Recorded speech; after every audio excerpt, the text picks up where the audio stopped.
Президентибиздин ушул жакынкы 4 айда 3 указ чыгарды. Президентибиз 3 указ тең ишкерлерге жеңилдик берүү жөнүндө. Бирөөсү январда чыккан, февралда чыккан, анан жакында чыкты. Январдагы, февралдагы президентибиздин указ деген бул мындай болот. Силерге түшүнүктүү болуш үчүн тапшырма болот. Моуну жасайсыңар баланча мөөнөттүн ичинде деп. Анын баарын ишке ашыруу үчүн салык кодексине өзгөртүүлөрдү кириш керек. Салык кодексине өзгөртүүлөрдү кириш үчүн эксперттер анын баарын жазып, тыпыйтып, анын өзүнүн мыйзам чыгаруунун эрежелери бар да. Ага определенный бир убакыт керек, анан парламентке барып, парламенттен 3 окуудан өткөрүп, анан кайра президентибиз кол койгондон кийин ошол эреже иштейт.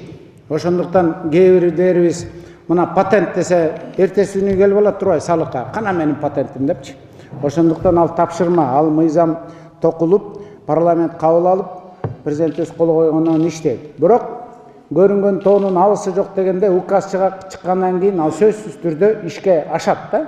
То есть маселе чечилди деп түшүнө берсеңер болот. Патент боюнча көйгөй эмнеден чыкты? Көйгөй мына биз бүгүн базарга барып келдик. Биз болсо аны эми билчүбүз, бирок бүгүн эл көрсүн деп журналисттер менен барып базарга бардык. Базарга бардык. Бир дагы адам ККМ чек деп коет го, ошону урбайт. Биз аларды күнөөлөбөйбүз, урбайт, ана мыйзамды сыйлабайт деп. Алар мыйзамды сыйлайлы да, бирок ал ого өтөр адамдарга машакат деп коет. Ашөпкө машакат, кереги жок машакат, проблема жаратат. Ошондуктан алар урбайт. Соода кылган адам кечке чарчайт, үйүнө барып, бухгалтерди нанимать этип, анын баардыгын кайра иретке келтирип, отчет тапшырыш бул машакат деп коет. Ошентип соода кылгысы да келбей калышы мүмкүн да. Анан мамлекеттик орган кыйнайт барып. Текшерем, кана, отчет кана, штраф, штрафтар дагы жесткий. Ошондуктан жана элдин нааразычылыгы ошондон келип чыккан да. Ашыкча процедуралар деп. Анан мына бүгүн барып көрдүк ошонун баардыгын.